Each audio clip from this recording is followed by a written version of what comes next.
মানসিকতা বলুন, বাস্তবতা বলুন, খুব একটা শুভেচ্ছা জানানোর মতো অবস্থা নয়। প্রাকৃতিক দুর্যোগ, তার থেকে বেশি দুর্যোগ হচ্ছে মানসিকতার। বিস্তীর্ণ অঞ্চল, বিশেষত উত্তরবঙ্গের পাহাড়, জলপাইগুড়ি, আলিপুরদুয়ার, কালিম্পং, দার্জিলিং, তাছাড়া অন্যান্য জেলায়ও বন্যার প্রকোপ, বানভাসী মানুষ, ফিজিক্যাল ইনফ্রাস্ট্রাকচার সেগুলো ভেঙে পড়ছে, ব্রিজ ভেঙে পড়েছে, মৃত্যু মিছিল। তখন আমরা দেখছি পাহাড় যখন কাঁপছে, রাজ্য যখন ভাসছে, তখন মুখ্যমন্ত্রী নাচছে। এত অসংবেদনশীলতা কখনো ছিল না, আমাদের সভ্যতার মধ্যে নেই, সংস্কৃতির মধ্যে নেই, ঐতিহ্যের মধ্যে নেই। এটা এক, অসংবেদনশীলতা, আর দুই হচ্ছে তাচ্ছিল্য, আর তিন হচ্ছে মেরি মার্জি। ভোট যদি লুটি করব, টাকা পয়সা বিলিয়ে দিয়ে যদি ভোটই নেব, তাহলে মানুষ মরছে কি, বাঁচছে কি, ভাসছে কি, আটকে আছে পর্যটকরা, মাথায় ছাদ নেই, পরনের জামা কাপড় সব ভেসে গিয়েছে, তাতে তার কোনো হেলদোল নেই। এখন গিয়েছেন, আজকে বড় কথা বলবেন, প্যাকেজ ঘোষণা করবেন। কেন্দ্র এবং রাজ্য সরকার উভয় যেভাবে লুটতন্ত্র করেছে এবং প্রাকৃতিক সম্পদ লুট করছে, এখন পরে আবার এয়ারপোর্টে গিয়ে বলছেন ম্যানমেড, আর অন্য রাজ্য, ডিবিসি এসব দোষ দেওয়ার কথা। প্রাকৃতিক দুর্যোগ হতে পারে, অতীতে হয়েছে, কিন্তু দুর্যোগের আগে সতর্কতা, সচেতনতা বৃদ্ধি করা, প্রস্তুতি, দুর্যোগ চলাকালীন সরকারি এজেন্সি, কেন্দ্র এবং রাজ্যে তাদের উপস্থিতি, এবং দুর্যোগ পরবর্তী সময়ে একেবারে যুদ্ধকালীন তৎপরতায় আটকে পড়া মানুষ, ভেসে যাওয়া মানুষ, তাকে উদ্ধার করা, ত্রাণ পৌঁছে দেওয়া, পুনর্বাসনের ব্যবস্থা করা। দুধিয়া ব্রিজ ভেঙে গেল, উত্তরবঙ্গে পাহাড়ি নদীতে ব্রিজ বিকল্প, বিশেষত প্রতিরক্ষা সরঞ্জামের জন্য, যাতায়াতের জন্য বেলি ব্রিজের ব্যবস্থা থাকে। রাতারাতি আমাদের প্রতিরক্ষা দপ্তরের এই ক্যাপাসিটি আছে, এই ক্যাপাবিলিটি আছে, এই দক্ষতা আছে, রাতারাতি সংযোগ স্থাপন করতে পারে, পুনঃস্থাপন করতে পারে। দেখবেন থাম পড়ে আছে নীল সাদা রং। গত 10 বছরে কটা টেন্ডার হয়েছিল, কত টাকা লুট হয়েছে শুধু নীল সাদা রং করে দিয়ে। 18 সালে, 22 সালে টেন্ডার হয়েছে, টাকা খরচ হয়েছে কোটি কোটি। উন্নয়নের মানে শুধু নীল সাদা রং নয়, এটা বারবার আমরা বলছি। আর নীল সাদা রং করে দিলে সেটা নিরাপদ হয়ে যায় না, বরঞ্চ আরো বেশি বিপদ বাড়ে। শুধু মিরিকে 17 জন মানুষ মারা গেছেন, প্রতি মুহূর্তে মৃত্যুর সংখ্যা বাড়ছে। তার সঙ্গে দাঁড়িয়ে আমরা ঘটনার সঙ্গে সঙ্গেই যা আমাদের শক্তি আছে তাই নিয়ে রেড ভলেন্টিয়ার, ছাত্র, যুব, কর্মচারী, অবসরপ্রাপ্ত মানুষ, শিক্ষক, অধ্যাপক, চা বাগানের শ্রমিক, কৃষক, ক্ষেতমজুর, মহিলা, সর্বশক্তি নিয়ে তারা নেমেছে। রাতের মধ্যেই কোথাও খিচুড়ি, কোথাও শুকনো খাবার নিয়ে পৌঁছানোর চেষ্টা করেছে যেখানে আমাদের আছে। আর বিভিন্ন জায়গাতে এমন একটা অবস্থা করা হয়েছে যে লুট চলবে, কিন্তু বিরোধী শূন্য করতে হবে। এই সংস্কৃতি তৃণমূল কংগ্রেস নিয়ে এসছে। আজও বিরোধী দলের জনপ্রতিনিধিরা আক্রান্ত হয়েছেন। তৃণমূলের উত্থানের সঙ্গে সঙ্গে আমরা দেখেছি এই আরএসএস মার্কা পলিটিক্স, বিরোধী শূন্য করতে হবে, অন্য মত থাকবে না, তারপর আক্রমণ করতে হবে। সে উত্তরপ্রদেশে দলিত কন্যা যদি আক্রান্ত হয়, নির্যাতিত হয়, সেখানে বিরোধীরা কেউ যাবে না, গেলে আক্রান্ত হবে পুলিশের দ্বারা, আরএসএস এর দ্বারা। জম্মু কাশ্মীরে সীতারাম ইয়েচুরি এবং বিরোধী দলের নেতাদেরকে ঢুকতে দেওয়া হয়নি। এই ধুলাগড়ের দাঙ্গার সময় আমি এবং সীতারাম ইয়েচুরি গিয়েছিলাম, তাদের ঢুকতে দেওয়া হয়নি। ময়নাগুড়িতে যখন ধর্ষণ হয়েছে, অন্যত্র মালদা হয়েছে, অন্য জেলা হয়েছে, সেখানে কাউকে হাসপাতালে পর্যন্ত যেতে দেওয়া হবে না। এই সংস্কৃতি ছিল না আমাদের রাজ্যে।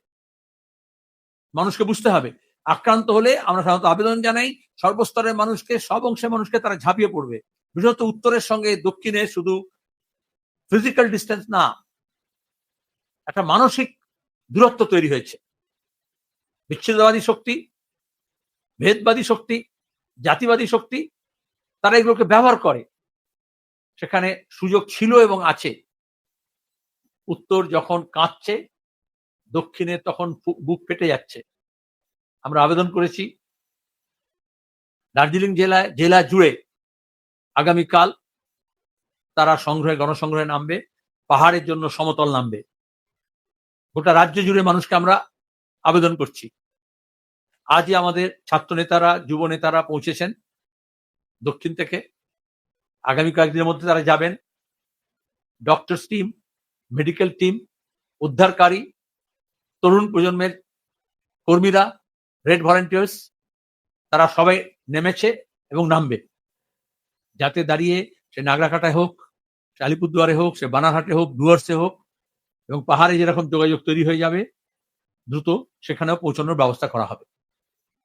আমাদের পার্টি কেন্দ্রীয় কমিটির তরফ থেকে দাবি করা হয়েছে, আমরা দাবি করছি এই দার্জিলিং, কালিম্পং, জলপাইগুড়ি, আলিপুরদুয়ারে যে দুর্যোগ, যে বিপর্যয়, তাকে জাতীয় বিপর্যয় হিসেবে ঘোষণা করতে হবে, দ্রুত করতে হবে। আর যেভাবে গোটা হিমালয় জুড়ে ইনডিসক্রিমিনেটলি ড্যাম নির্মাণের নাম করে, চড়া রাস্তা তৈরি করার নাম করে, টানেলের নাম করে যেভাবে প্রকৃতিকে ধ্বংস করা হচ্ছে, আর তার সঙ্গে হচ্ছে বৃক্ষচ্ছেদ, গাছ। আমরা উত্তর ভারতে দেখেছি বন্যার সময়, আজকে তোরসা নদীতে দেখলাম এত একেবারে সাইজ করে গাছ কেটে কত স্টকপাইল করা ছিল। প্রতিদিন তা হচ্ছে বলেই তো বন্যার জলটা ভেসে আসছে বানের জলে। তাহলে কেন্দ্র এবং রাজ্য সরকার তারা নেচারকে যেভাবে এক্সপ্লয়েট করছে, তিস্তাকে, নদীকে, তার গতিপথকে রুদ্ধ করেছে অসংখ্য বাঁধ নির্মাণ করে, প্রজেক্টের নাম করে। একদিকে তিস্তা প্রকল্পকে বাতিল করা হয়েছে, মোদী এবং মমতা সরকারে সেই কাজটা করেছেন। আজ পর্যন্ত তিস্তাকে যেভাবে কেন্দ্রীয় সরকার এক্সপ্লয়েট করেছে, তাতে তার গতিপথ এবং এই পাহাড়গুলো, ইস্টার্ন হিমালয় হচ্ছে পুরো সুগঠিত পাহাড় নয়, সব জিওলজিস্টরা বলেছেন, সব প্রকৃতিবিদরা বলেছেন। সেখানে এই ধরনের কাজে যে বিপদ আছে, আজকে তা আমরা সম্মুখীন হয়েছি। একে লুট, তারপরে প্রকৃতি, ইকোলজিক্যাল সিস্টেমকে নষ্ট করা, এবং তার সঙ্গে হচ্ছে নির্মাণের নাম করে ঠকবাজি, কাটমানি, তোলাবাজি, এবং যার অ্যাসেট আছে, ফিজিক্যাল ইনফ্রাস্ট্রাকচার, তার কোনো মেনটেন্যান্স ঠিক মতো নেই। তাতে বিপদ আরো বেশি বেড়েছে। আর এ ধরনের দুর্যোগ হবে, এটা আগাম সতর্কতা ছিল, কিন্তু সরকারের প্রস্তুতি ছিল না। মানুষকে আগে থেকে বিপদকর জায়গায়, প্রবণ জায়গা থেকে সরিয়ে উদ্ধার করে অন্যত্র সরানোর ব্যবস্থা করা হয়নি। যার ফলে নদী ভাঙনে যেরকম মালদা, মুর্শিদাবাদের মানুষ প্রতিদিন ভুগছেন, বন্যায় দক্ষিণবঙ্গের বিস্তীর্ণ এলাকায় যে মানুষ বিপর্যস্ত হয়েছেন, আজকে উত্তরবঙ্গে এই ভাঙন, বিপর্যয়, এবং তার উপর উত্তরবঙ্গের নদীগুলো থেকে যেভাবে পাথর তোলা হচ্ছে, এখানে যেমন দক্ষিণের নদীগুলো থেকে বালি তোলা হচ্ছে, তাতে নদীর নাব্যতা, গতিপথ এবং জলপ্রবাহ এবং জল ধারণ ক্ষমতা যা প্রাকৃতিকভাবে হয় সেটাও নেই, যা বৈজ্ঞানিকভাবে করা সম্ভব সেটাও নেই। এবং টেকনোলজিকে ব্যবহার করে এই ধরনের বিপর্যয় থেকে মানুষকে বাঁচানো, উদ্ধার করা, সে ব্যাপারেও প্রস্তুতির অভাব দেখা গিয়েছে। কিন্তু এটা এখন দোষারোপের ব্যাপার নয়। যারা মারা গিয়েছেন তাদের সত্তর পরিবারকে আমরা গতকালই সমবেদনা জানিয়েছি। যারা আহত হয়েছেন তাদের জন্য পুরো ব্যবস্থা করতে হবে।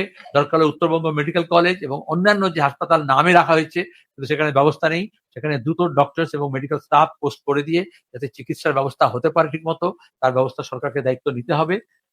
আর যে মানুষগুলো ঘর হারা হয়েছেন তাদেরকে বাসস্থান, কেন্দ্র এবং রাজ্য সরকার এত বিজ্ঞাপন দেয়, তাহলে হাউজিং স্কিমের থেকে প্রত্যেকের জন্য ঘর বন্টন করতে হবে দ্রুততার সাথে। এবং যে ফিজিক্যাল ইনফ্রাস্ট্রাকচার, রাস্তাঘাট, বাঁধ এবং ব্রিজ, সাঁকো, কালভার্ট যা ভেঙেছে, তাই যাতে আমাদের রাজ্যে যা দেখেছি আমরা বছর পর বছর একেবারে ভেঙে পড়ে থাকে, গতবারে বন্যায় যা হয়েছে সেগুলো এরকম ভগ্নদশায় পড়ে রয়েছে, সেগুলো যাতে পুনর্নির্মাণ হয়, আর সেই পুনর্নির্মাণে যাতে কোনো তোলাবাজি, কাটমানি না হয়। আর সঙ্গে সঙ্গে জাতীয় বিপর্যয় ঘোষণা করে কেন্দ্র সরকারের দায়িত্ব নিতে হবে। আমরা গোটা দেশের আমাদের পার্টির বাম শক্তিকে আমরা আবেদন জানিয়েছি, তাদেরকে বলেছি যে যতটা পারে সাহায্যের হাত বাড়িয়ে দিই।